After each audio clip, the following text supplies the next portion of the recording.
John Crowe Ransom's work, The World's Body, emerges as an important text in the canon of new criticism.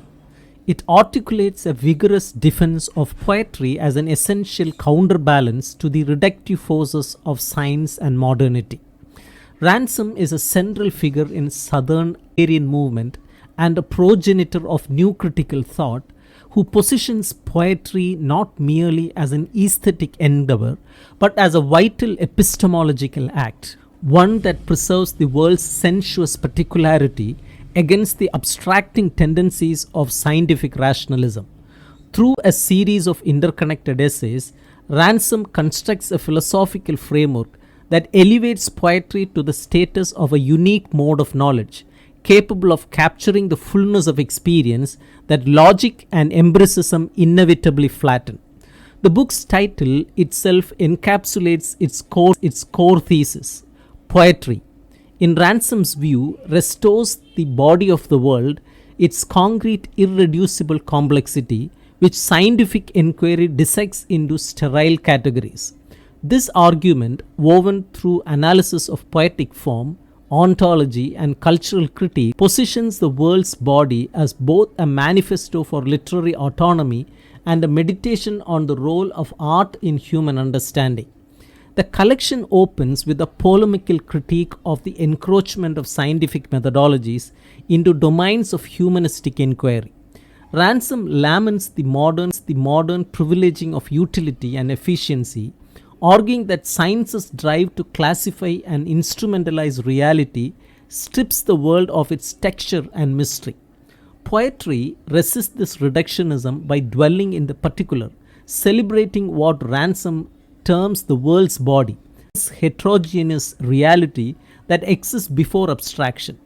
In essays such as Poetry, a Note in Ontology, Ransom explains three modes of poetry: physical poetry, which fixates on sensory immediacy; Platonic poetry, which seeks transcendent ideals; and metaphysical poetry, which synthesizes the concrete and the abstract.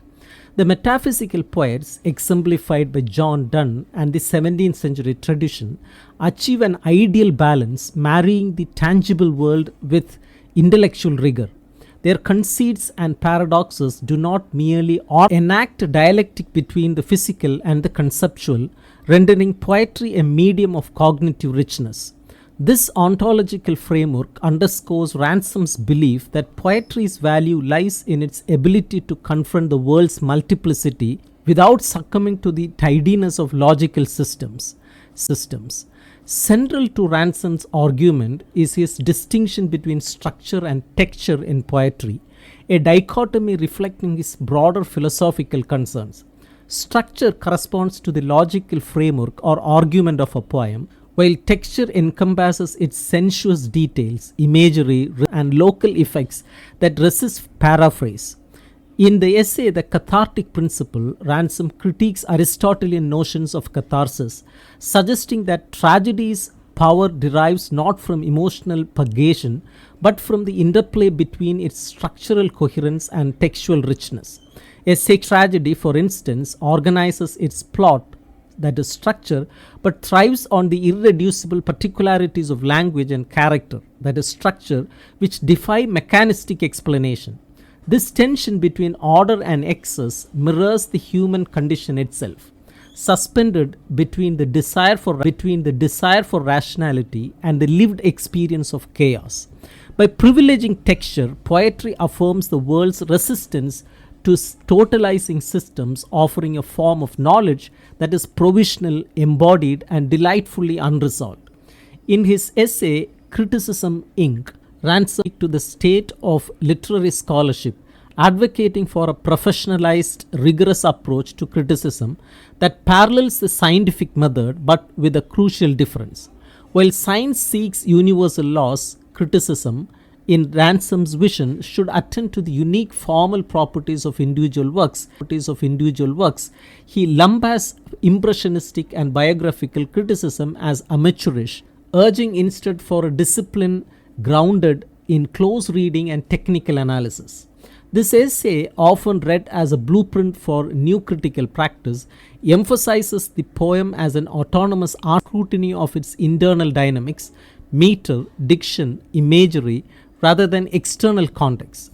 However, Ransom's call for objective criticism is not a rejection of subjectivity altogether, rather, it is an insistence that criticism engage with the poem's crafted surface, where the poet's negotiation of structure and texture becomes legible.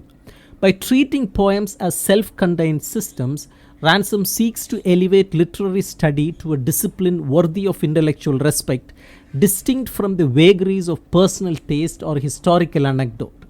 Ransom's engagement with modernity's cultural anxieties surfaces most acutely in his discussions of form and tradition.